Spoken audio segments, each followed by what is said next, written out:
के बिना ही आप लोगों के द्वारा नमाज पढ़ी गई? अनुमति क्या होता है?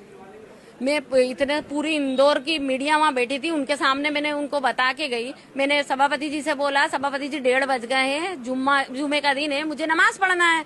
उन्होंने उसी टाइम ब्रेक दे दिया। तो अनुमति क्या मुंह से बोल के ही होती है? यानी उन्होंने ब्रेक दे दिया और हमें रोका भी नहीं, तो मतलब वो अनुमति है? कैसी अनुमति होती है? लेकिन उनका ये भी कहना है कि निगम में ही क्यों पड़ी गई, जबकि उसके आसपास भी कई ऐसे स्थान है जहाँ देखो, नमाज पढ़ सकते थे। हमारे वहाँ की जो औरतें हैं ना, मस्जिदों में नहीं जाती हैं, और हमारे घर इतनी दूर दूर थे। मैं खजराना, एक आजाद नगर, एक शाम नगर, तो कैसे जाते हम इतनी दूर दूर और नमाज पढ़ के आते? और वहाँ पे नमाज पढ़ ली अगर, तो क्या घिस गया उसके अंदर?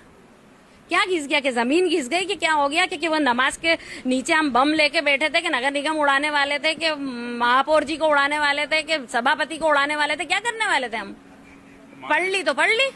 मानसिकता को क्या कहेंगे इस तरह की जो भी? वो तो मेरे को लग रही है कि वो यूपी के रास्ते पे चलने की तैयारी कर रहे हैं। यहाँ के लोग भी, यहाँ का इतना अच्छा सौहार्द रहे, अभी सब हिंदू मुसलमान साथ में रहते हैं, ये करते हैं। अरे कई जगह हमारे को तो, मैं बाजार जाती हूँ, ऐसा होता है कि भाई कोई हिंदू भाई अपने घर में जगह दे देता कि हाँ बाजी पढ़ लो नमाज। तो ये हमारे यहाँ की खूबसूरती है, ये हमारे यहाँ का चलन है, इसको खराब करने की तैयारी है। ये जो गलत बयान दिया, महापौर जी वहीं बैठे थे, उनके महापौर जी के मुंह में दही जमा था क्या? बोल नहीं सकते थे कि रुक जाओ मत पढ़ो, या अनुमति लेके आओ पहले? कहाँ बोला उन्होंने ऐसा? तो उनका तो ये कहना है कि आप लोगों ने नमाज पढ़ना शुरू कर दी थी और बीच में रोकना ठीक नहीं था। हाँ, 2 मिनट की नमाज थी, 4 फरज पड़ी, कितनी देर लगती है उसके अंदर? और उसके अंदर क्या रोकना ठीक नहीं था? वो तो सीधे चले गए खाना खाने, उन्हें पता भी नहीं था कि हम कहाँ पढ़ रहे हैं। टेंट के पीछे 2 मिनट की नमाज पढ़ ली खाली। 5 लोग तो थे, 5 या 6 हम लेडीज बस।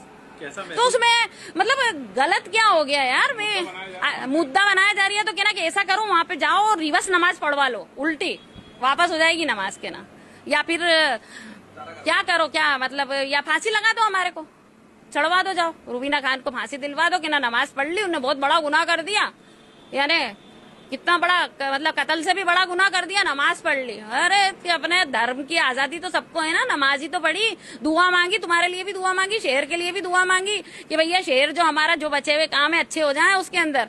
तो हजम नहीं हो रही दुआ असल में।